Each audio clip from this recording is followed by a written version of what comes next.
we're very excited to have her back. I'll be introducing her more formally later on, but I think it's really gracious of Sarah to agree to come back to Carnegie Mellon and see what has changed and what hasn't changed, and to talk with you all about the book and the issues that the book covers. So based on Sarah's visit to my class this morning, I don't think there are anything that's off limits. Sarah can tell you if there are, but we can talk about anything in the book, anything the book's issues the book raises. Sarah's time at CMU. She grew up in the Pittsburgh area in Wexford, and we can certainly talk about that as well. So I'm just going to sit back and listen, and you're going to help lead our discussion. Yeah. Okay. So hello again. My name is Alante Whitmore. I'm a joint PhD student in civil engineering and public policy. I really enjoy being able to moderate these conversations. It's a really great break from engineering work. And Sarah, I want to thank you for coming and spending your time with us for lunch. I always have like a couple questions to start, but really we want to hear from you all so we can really have a great discussion. I'm just going to get the ball rolling really, all right? So with that, I should have pulled my phone out like I was talking. But I am excited to get a book in hand so I can read, but I did read some excerpts and watch a YouTube channel, watch videos. And I definitely kind of my initial response were some questions around, what was going on when you were 27 that led you to even thinking about or discovering that you were a biracial black woman? So that time I was in graduate school. I had been in graduate school for 5 years. And I write about the fact that throughout my life, people would always ask me about my ethnicity. I grew up in a very small, mostly white community in the suburbs of Pittsburgh. And so even though people would ask me about it, other kids and adults, there was always a sense that they didn't want to probe too deeply into the issue. If I said, no, I'm Irish and Italian because that's what my parents were, they probably knew something was up, but they left it at that. As I got older and moved outside of that community, particularly coming here to CMU and meeting so many people from different backgrounds and having people relate to me differently, definitely as a black or biracial woman, and even more so when I got to graduate school, I started to have enough distance from the family narrative and the identity narrative that I had grown up with to start to consciously question, okay, I need to get to the bottom of this. And I also write about having a black mentor as a teacher at that time, Yusuf Kamunyaka. He was a poetry teacher who I happened to take an undergraduate course with while I was doing my graduate work. And for the first time, I had this moment of black recognition with someone. And I thought, even though beforehand people had mentioned that I should apply for minority scholarships or minority writing workshops, Jim and I had that conversation, that's in the book. And I had already said no, or I don't qualify for that because that's what I had been taught to believe. But at this point, with a black mentor reflecting my blackness and his perception of it back to me, I thought, okay, this is something that's serious and it's an issue I need to confront. I just want to know more about that conversation. What was said in that moment compared to other moments that you had? Because I feel like you've shared, or what I've gathered is that that wasn't the first time it happened. So what was special about that conversation, that moment with Yusuf, that really made the light bulb switch? It was funny because it was more what was not said in that moment, because all of those emotions coming up, it was still too raw for me to get those words out. And I remember, I write about being very nervous as I came into his office and wanting to ask him all of these questions and feeling like I really wanted to be validated by him and seen by him, but I was still too timid and confused to really bring that up directly. And he mentioned that there was a poetry and writing workshop for African American writers called the Callaloo Writers Workshop. It was run by the journal of the same name. And I didn't have the heart to say, no, that's not for me, but I also didn't give him a specific answer because I had basically said, no, I'm white before. I had that experience with Jim and other teachers, but I couldn't quite bring myself to dismiss that question or that suggestion outright. So it was all going on for me. He knew, right? Okay, he knew. okay. And I think when I left that meeting, even though it hadn't been said out loud, I knew that it was almost like he had given me what I wanted. And then it was up to me to kind of take that forward in my own way. Any questions from you? Okay, so I have a question. So you mentioned how just he validated you in the things that were unsaid, and then it was up to you. So after that conversation, what was like your next step of just moving more into identifying as a biracial Black person? The next step was that I had to confront my mother. I had to ask her, did I have a biological father that I didn't know about? Was he African American? I needed to hear it decisively from her because she was the one, I knew that she was my biological mother. But the question then was, if the dad I had grown up with my whole life wasn't my dad, who is this person, right? Because there was no one in our family circle, no one in our community that, there were no Black males around my family. So there was really never a sense that there was a particular person or that there was any social interaction that I could point to and say, that person who's always around, maybe there's something there. There was no one. So it was really a sense of I had to reach out and cross that line that I had been so afraid to cross with her. And that happened. I wrote about going home after that meeting and and opening my email and typing my mom's email address and then not knowing what to do. And so I put it off a little bit, but very soon after that I got in touch with her, and then we had this whole big, difficult but revelatory conversation where she did say, yes, your biological father's Black. And I should say, I mentioned in Jim's class to his students, there is a lot of very personal information in here, but please don't think anything is off limits. This is like an AMA. You can ask me anything. I'm very happy to talk about all of it or any of it, or whatever.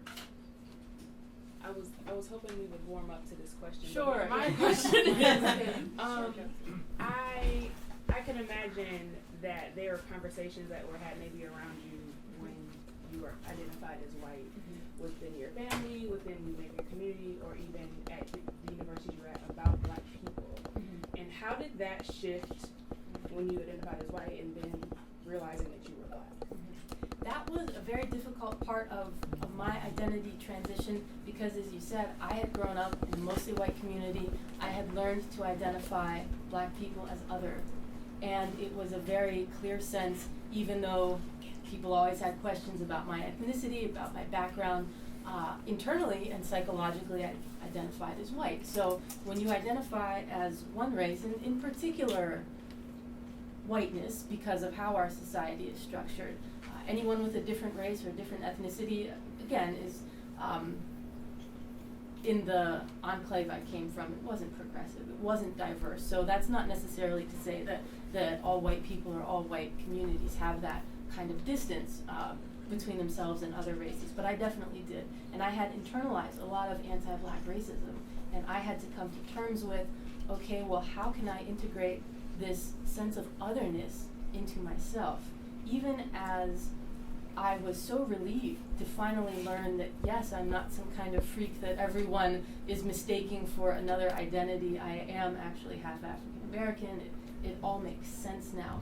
There was also a feeling that I was entering unknown territory. And so it was a process, definitely, to integrate that sense of self into being biracial and Black. And the more community I interacted with, especially like those writing workshops, and found myself in Black and mixed communities that were supportive and that reflected that part of my identity to me, rather than being in white communities that wanted to reflect the whiteness I kind of represented or that they were comfortable with. There was also a sense of I had gone out of my way to make others, particularly white people, comfortable with my difference. And when I let go of that and realized I didn't have to do that anymore to be myself, that was very freeing, and that was one of the ways that I finally integrated my new, so to speak, racial identity that had been there all along. Mm-hmm.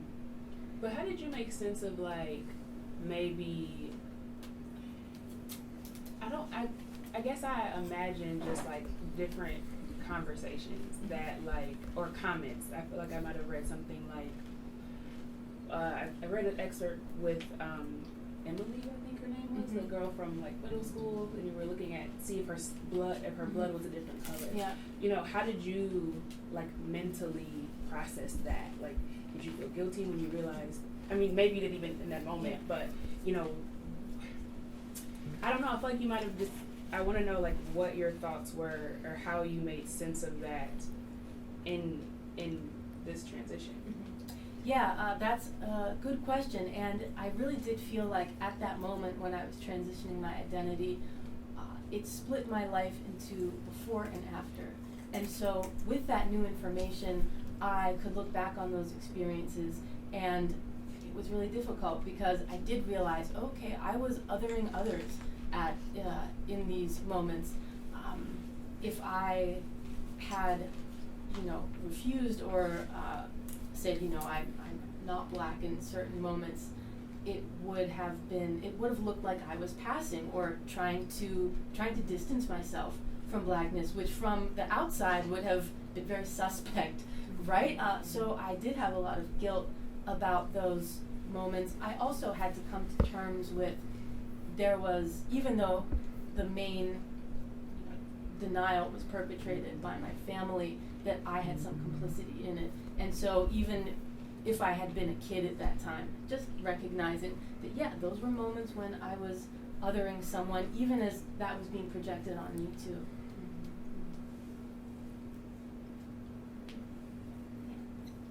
In the early part of the book, it's very understandable that you're trying to reject the white identity in order to take on the black identity. Has it remained a question for you of either or are you biracial? How do you see yourself? I do identify as biracial, and I also identify as an African American woman. And I think for me, those two identities are intertwined. They're not exactly the same. There are definitely differences in the experience that someone who has a mixed background has than someone who is, has two black parents and represents that identity in a more straightforward way. But I also have accepted that my experience is a biracial woman who was raised culturally white in a white family, and that's also part of my story and also part of my heritage. So it's not really a matter of, at first it really felt like I needed to choose either or, because identity and racial identity is so polarized in this country, and I had always felt like I was in between and needed to make a choice to just feel secure in myself. But over time, that sense of identifying and belonging became more nuanced, and I was able to just encompass these multiple aspects of my identity, and that was all okay. That was something that could be valid even if it was maybe different than other people's experiences. I imagine it's an ongoing process. It is. Did your work or approaches in translation as a translator interconnect or impact any way in the story that you tell? Poetry was always really important for me as a way to connect with literature and also what I was feeling internally. It was always my kind of first method of self-expression that I went to. And the poet I chose to work on and translate in graduate school was someone else who was on the margins of his culture. He was writing in Russian, but he was of a Central Asian nationality and had himself a native language that he was bilingual in Russian and another language. So I felt drawn to him because of that biculturalness and that straddling of identities, and then translation is an act of transition in a way. So I think maybe in a very meta way, there was something that attracted me to that process that also was happening on a personal level. I'm so interested in that moment of recognition that you described when you met your mentor and he was an African American poet. And I'm curious to know more about what you recognized, because identity is, as you say, in such a significant part acculturated and embedded in a community and in a tradition, and then that's what we recognize as particular kind of features. And so what did you recognize in that encounter? It was an interesting moment in the class. It was a poetry class. We were going around and discussing our poems, and I had written a poem about Whole Foods, of all things. It probably wasn't a very good poem, but in it I described one of the workers at the store, and he was a black guy with cornrows. And one of the students, a white student in the class, all the other students were white, said, "No, I don't like the fact that this character in the poem has cornrows. I mean, I know it's probably how it was, but I don't know, there's just something that's uncomfortable for me about that."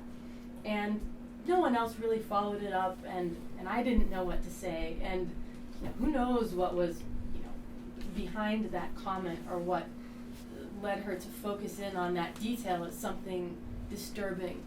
But I just remember Yusuf and I just gave each other a look, and that's sometimes all you need. You know there's some white nonsense happening, and I had never, for lack of a better term, and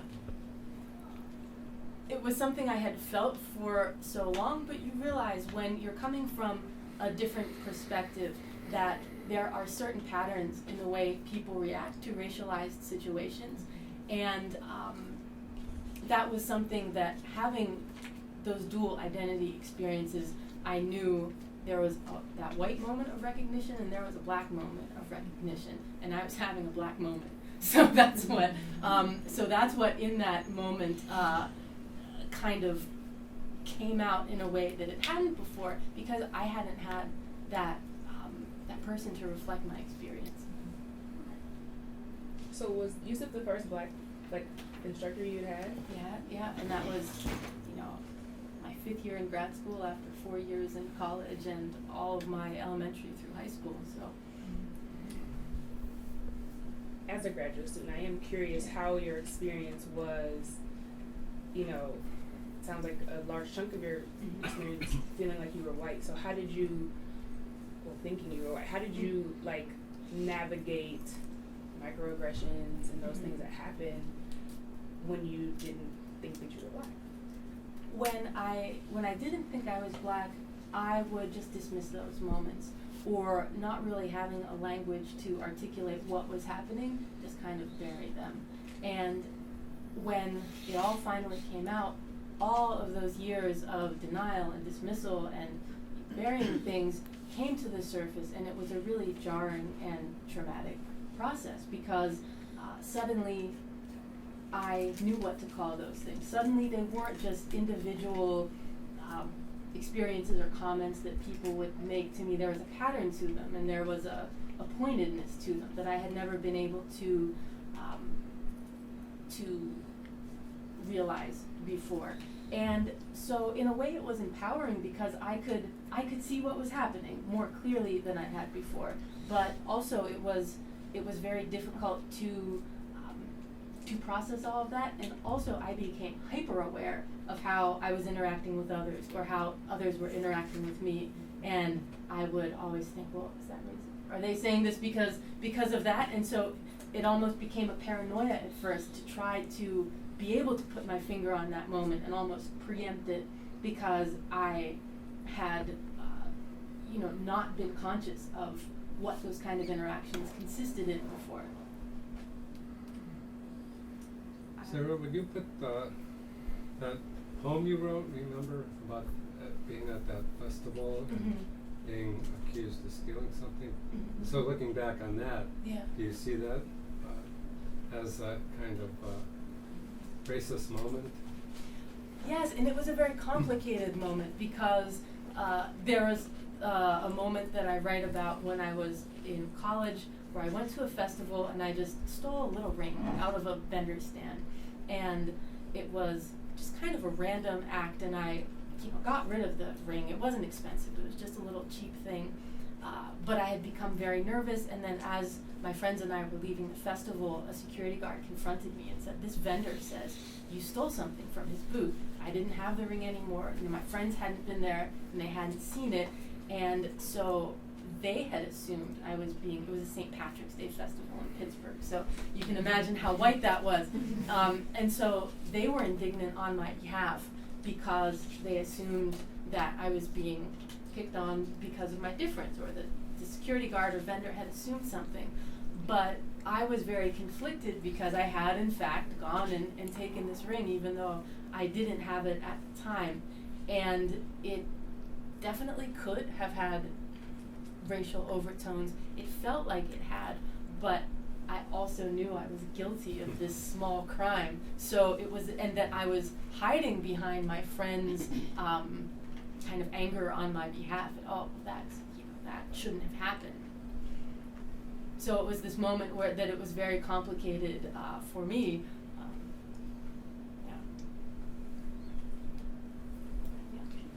I wonder if you could talk about your decision to approach your story through memoir, as opposed to poetry or a novel, and this being, after your translation, your first book, and I mean, it's a really, really personal book, and not just for you, but for others close to you. And Yeah. what was that decision like, and how did you approach it? So I was writing poetry at the time. I studied poetry here, and after I graduated from graduate school, I did attend the Callaloo workshop that Yusuf had suggested, and I was trying to write about my experience in poetry, and it was just, and I was really struggling with it. It just wasn't coming through. I couldn't express what I wanted to express.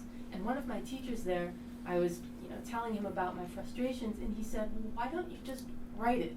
Write it out as a narrative. Write your story in prose. Take as much space as you need to." And I think that was something I was struggling with poetry, is there's an economy of language, and that can be very fruitful and generative, but I just needed to get it all out. Like, there was a lot there.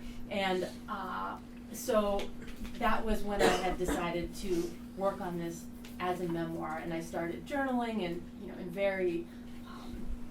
very informal ways, and little by little the story started to come together. Narratively, I started to write it as a timeline of events, and so that's how the memoir project came about. And I felt like I had to write it at the time I did, despite the fact that everyone in the memoir is still alive. It's about my family, my brothers, my friends, my teachers. Jim said, "Oh, I didn't know I was going to be in this memoir." Nothing bad, all good things. But again, that's a risk, and that was a risk that I decided to take, because that story and all that emotion and confusion that went along with it was getting in the way of my other writing. So I thought, let me just sit and focus on this and see it and untangle it and process it in a way that will be satisfying to me as a writer, and hopefully give me an opportunity to see this from a little bit of distance. I have kind of maybe two follow-up questions to that. How did you feel about it during the process of writing? Maybe perhaps was it something therapeutic or something too difficult? And now that it's done, how do you see it? It was, to the first part of that question, it was both. One of the things that was therapeutic in a sense was when you write something, especially if it's about yourself, even putting it in a narrative gives you some distance. It gives some structure to very unstructured emotions and reactions, and reality doesn't have a good narrative. It's very messy, and so choosing to focus on certain incidents or certain moments really gave me a chance to work through them as I worked on the writing. As the writing became more polished and more finished, so too did my feelings around that particular moment. But it was very traumatic. Some things came back up emotionally when I was writing about them and were very difficult. But I realized for the writing to be impactful, those moments had to be in there. If I skipped over something that was too hard, my editor would say, well, it looks like you're glossing over something. I think you need to go deeper into that, and that would always be a signal that there was something I needed to dig further into myself that I had to face to be able to write it. And after the project was done, it was done. Like part of people have asked, oh, has this given you closure? And in a sense, just the amount of times I've had to repeat my story, even in drafts and you edit over and over, I was done with it. I was like, I have given my testimony, here it is. It's yours now, it's everyone else's. You can read it and think what you like about it, and it allowed me to creatively move on to.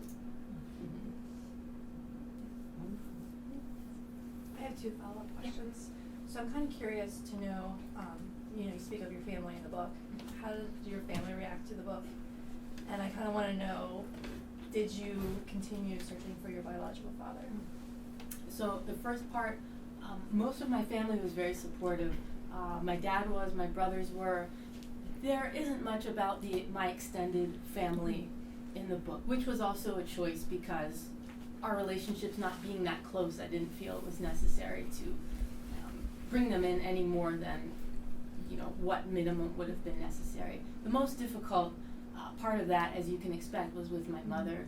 She really, at first, didn't want to be in the memoir at all, and that was impossible because of the nature of the story. Even just thinking about the way mothers and daughters are connected, without this kind of, these kind of extreme circumstances. So the decision we came to is that I would keep her personal information and certain details about her past out of the book as much as possible, while telling just as much of the story as I needed to. So we kind of came to an agreement on that. I don't think she's read the finished book. I know my dad has and my brothers have, and they were very complimentary about it. And my friends who are in it, and my family friends, again, mostly positive responses. And was there a second part of the question? Sorry. Did you continue searching for your biological father? Spoiler alert, if anyone hasn't finished the book, by the end, I had searched for my biological father, but did not find him at the time, and at that moment decided to suspend that search. One of the things that's been interesting since the book has come out is that there has been, it awakened more chatter around my parents' friends and things. So I'm interested to see if he will find or reach out to me.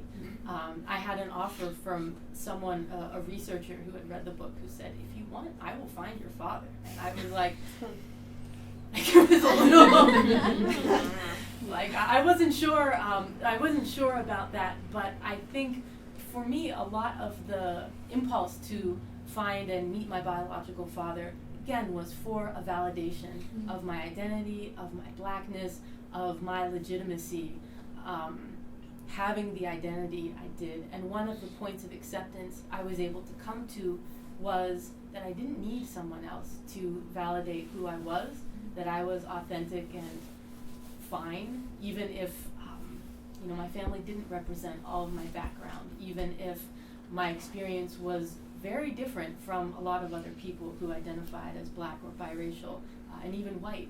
So part of leaving that search was leaving my need for someone else to be able to show who I was.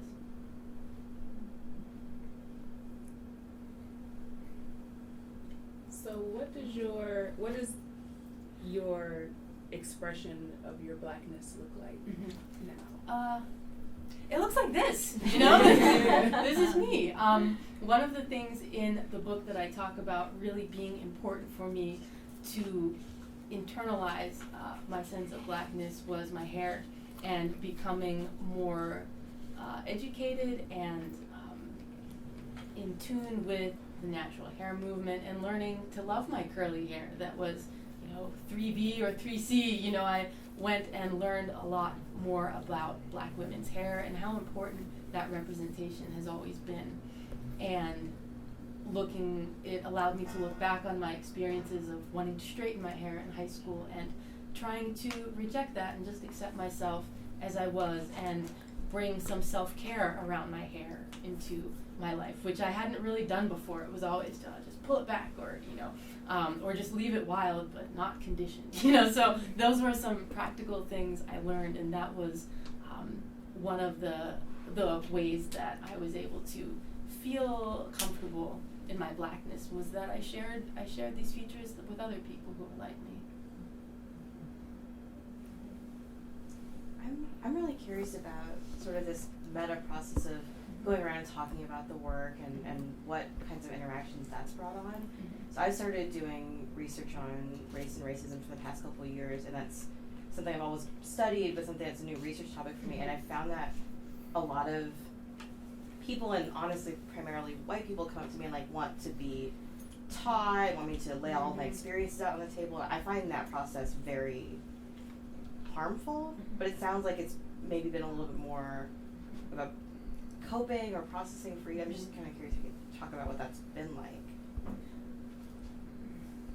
Yeah, it's very interesting, because the things that people ask me about in terms of the memoir and my experiences, often, white people will ask about certain things, Black people will ask about certain things. My experience mirrors adoption in a lot of ways, and so people from an adoption background, whether parents or adopted children, will pick up on that part of the story. Other biracial people will say, "Yeah, everyone says, 'What are you?'" That's this point of wanting to connect with the story. So there have been a lot of varied questions and experiences. One of the things that kind of related to your experience that I realized I could stop doing was explaining who I was to others. And because race wasn't a formal topic of my research before writing this book, but it was always, in terms of my difference, pointed out to me by the others around me, I had grown up believing that I was responsible for explaining to others why they were confused. And part of that journey was, that's your issue, that's not mine. And it also revealed how important it is in our culture for people to categorize each other racially. Being a biracial person, you're always a bit of a Rorschach test for those around you. And the way people identify me is different in different communities. So that was one of the things as you said, that was kind of harmful, that took up my energy, that I realized it didn't need to anymore. So, and I think in any kind of study of race and racism, it can become very personal, and it's important to set your own boundaries. What is helpful to you and what is harmful to you, and to feel that it's okay for you to say no to some of those things. I hate when people say this is a teachable moment, such and such. Some terrible tragedy happens and it's a teachable moment. No, it's not. There is plenty of information out there. There is plenty of access. No matter where you are, no matter how remote your community, there's some way that if you want to, you can engage with these issues. You can engage in a learning process on your own. And I tend to feel that those moments are more get to work moments for the people who feel they need to be educated. It's not our responsibility to enlighten them, especially when those moments and those incidents that happen on a national level are traumatic. If you're a person of color, and there have been so many, I don't need to tell you what they have been and what they continue to be. So I think, again, those are and even if it's coming from a good place, even if it's coming from a place of someone not knowing how to be engaged and wanting to demonstrate or signal their interest in becoming more involved or becoming more educated, it's okay to politely say, no, you can figure that out on your own. That's what I think. Somewhere through your last comments and last questions, I was reminded of your epigraph to the book about whose memories. And I'm just wondering, did you choose that at the beginning? Did it come later? What made you think of that and want to have that as the start of your book? You know, I can't remember exactly when I came across that poem, but it resonated with me so much. It's a short poem, and it's called Why Some People Be Mad at Me Sometimes.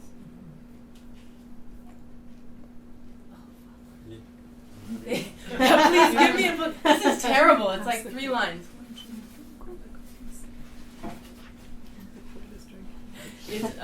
It's a poem by Lucille Clifton, and it goes, why some people be mad at me sometimes. They ask me to remember, but they want me to remember their memories, and I keep on remembering mine. And that just struck such a chord because the whole conflict was with my story was who my parents wanted me to be, what memories about our family story and about my life they had ingrained in me and the rest of us, and why it was so disruptive when I wanted to stand firm in my identity and say, you know, you might remember this one way, but I had a completely different set of experiences, and that needs to be seen and heard. And no matter how unimportant that is to you or how off of your radar this has been, it was very important to me. And so that tug between whose memories are, you know, the last word was something that that felt like it encapsulated, in a sense, and again, economy of language and poetry, that's about 3 or 4 lines, and it kind of puts that theme out there, and you know, I was able to elaborate on it in my own way. That's leading me to think also about gender issues. Yeah. Did people say anything like, it just didn't happen like that, you must be crazy, you're hysterical? All the time, and it was the fascinating and kind of bewildering response that I get is, you just need to be yourself. Why are you worrying about this? This isn't important. And I would hear from my mother primarily, race is made up. All of this is made up. You just have to decide how you relate to it. It's not important. This is such a small thing in terms of you know, the rest of your experience. And so, yes, I definitely got that, and it was also, I think, in the way that women's experiences tend to be downgraded or not taken as seriously in general, there was an additional aspect to me kind of fighting to maintain my voice and maintain what I thought was important. And I picked this poem too because Lucille Clifton writes a lot about women's domestic experiences, black women's domestic experiences in a context where there wasn't a lot of voicing for those experiences. It wasn't a voice that was heard. And the diction is deliberate too. This is, you know, black language that she's speaking. And part of that was to contrast the fact that that was not my language. That was not something that was organic to me growing up, even though, you know, biologically and in community now I am black. Culturally, I was, you know, I speak like I've always spoken. My family around me, we spoke very, what you would consider standard English. There was no cultural connection I had to, you know, Lucille Clifton's world, and yet I did have it, and it was something I was trying to get closer to and trying to put myself in the context of. And so all of that within the poem and how it relates to my own story, the little bit of dissonance there is also intentional. Yeah, I'm sure that was very important. I think for everyone, no matter how you identify, there's this fundamental equation, my language is me. Mm-hmm. And that's what you learn as you go through translation processes and so on and so forth. And we all need to find our language that we feel is ours. Mm-hmm. And language is. I mean, that was something, even though it's not as much a part of my own experience as for some people of color, code switching is a very important experience that some people have daily. You know, you talk differently in your job than you do with your family and friends in ways that signify racially and ethnically. You might speak a different language or a different combination of languages with people who are like you rather than in the mainstream world. And growing up as white in a white community, I had no concept of that. So again, that's another layer to how we identify through language and how others identify us as educated or uneducated based on how we speak, and you know how that relates to how it relates to our identities in a larger sense. Yeah. So through hearing everyone speaking, through hearing you really emote how you just your experiences, I was wondering how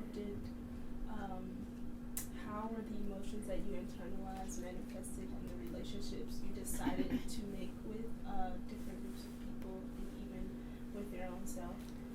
Because I know just from experience, some people will befriend you because they feel like they should, like, I belong to this identity, so I should befriend you or something like that. So can you go into that a little bit more? Yeah, that was that sense of social belonging was one of the things I became very conscious of, because all of my friends, most of my close friends from high school and growing up were white.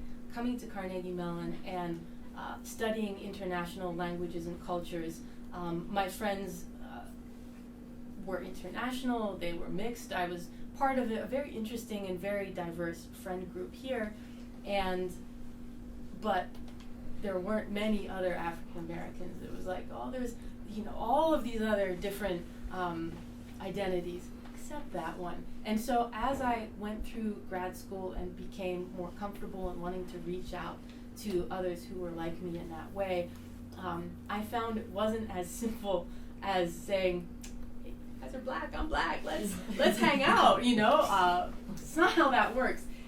So especially as a writer, I gravitated towards other writers of color who shared my interests and were grappling with the same issues, and also different, just other creative issues, and sharing our perspective as writers. So that was a way that the relationships I had and wanted to have weren't superficial, because again, at that point, beyond just being a person of color, I didn't have the cultural background. And I've had a lot of people ask me, other African Americans, so you are black, but you didn't have the culture. And black culture is so much a part of black identity. So they're very curious about how I navigated that. And all I can say is that that was a process of becoming, that I realized I could never go back and have the family traditions or the community traditions that other people might have, but that I could have that as an adult, and I could make friends and connections with the people I wanted to, and, you know. And if others, you know, were not comfortable with my background, I understand that. But if people were accepting of, you know, my kind of hybrid and strange, you know, relation to race and identity, then that was fine too. Yeah. I feel like you have scenes in the memoir where your mom is like outright kind of pretty racist as a child. I know you're really susceptible to like your parents thoughts and their beliefs. So do you think you ever internalized that when you were younger, and do you think that kind of like led to a struggle of accepting who you were when you did find out your identity? Yes. The short answer is yes. I did, and that was one of the things I had to reckon with when I came face to face with my own identity, was how much I had internalized a sense of black people as other, how much I had bought into the kind of white mindset that is white supremacy, even if it's never articulated as that. It's always there. And so, yes, that was a difficult process that I was very very judgmental of my family for having, and again, it was really just in the context of our own home. People who can hold racist views can be very nice, you know, to others, and be very equitable in a sense, in a larger sense. But if you hold really white supremacist or racist views, they will come out at some point or another. And so, as angry as I was with my family and my parents for kind of someone called it manipulating me to be part of that, I also had to take responsibility for my complicity in it. So being able to focus on that and work through that on my own was very helpful to me, into not just putting this all on them. You know, they played a very large part, but I had to accept my own actions in order to move forward with a more integrated sense of self. I was wondering, actually a couple of questions, but your piece was first published in the Chronicle of Higher Education. It was. And I'm interested in the decision to publish there, and what ramifications that had in terms of your position in academia and how you see your role in academia, which now for many people has become quite contentious, I think. And just how you would talk about your role in academia, and if things change for you after your publication. So the first piece, one of the first pieces that I wrote, was in the Chronicle of Higher Education, and it was in the context of the Rachel Dolezal thing that came out, you know, maybe it was 5 years ago now. A white woman who was passing as black and kind of got found out for it, and she had identified herself as transracial, and I realized I had something to say about that, and not that I necessarily identified that way, but that as a person who has gone through a racial identity transition, this has been my experience. And that article got so much attention, and I wouldn't say it went viral. I don't think it got to that level, but it was one of the most commented upon articles of the year, and it was really eye-opening, the range of, you know, you always say don't read the comments. Well, I had to read the comments, but the range of comments was very, let's say, interesting, from people who were supportive or even outraged that, you know, my parents had done this to me or brought me up that way, to, again, people who were wholly dismissive, if not hostile, to the importance I was placing on race and identity, and the need I had to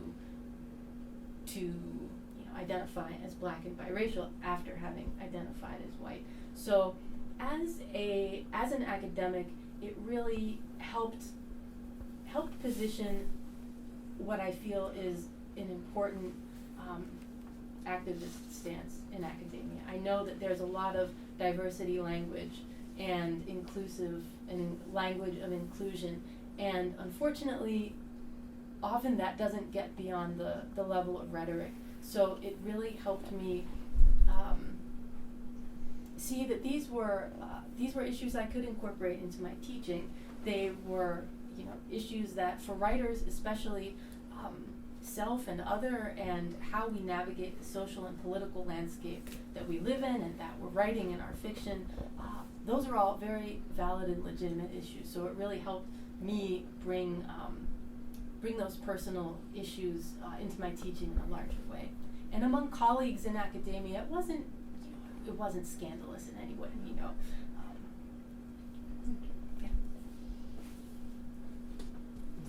I wonder, like, kind of going off the question about your family, what do the discussions at dinner or during the holidays look like now, you know, with your awareness and maybe understanding maybe maybe their own unconscious biases?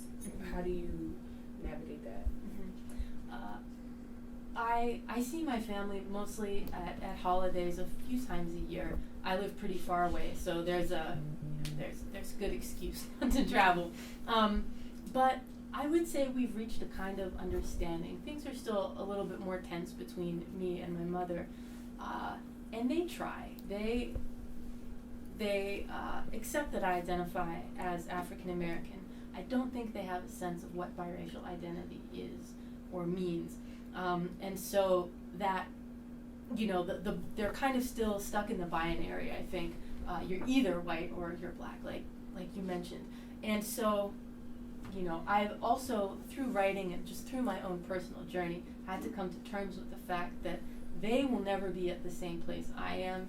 They will always be understanding this and our family in their own way, and that if I want to remain a part of the family, I have to be okay with that while maintaining, you know, a distance or a perspective that's healthy for me.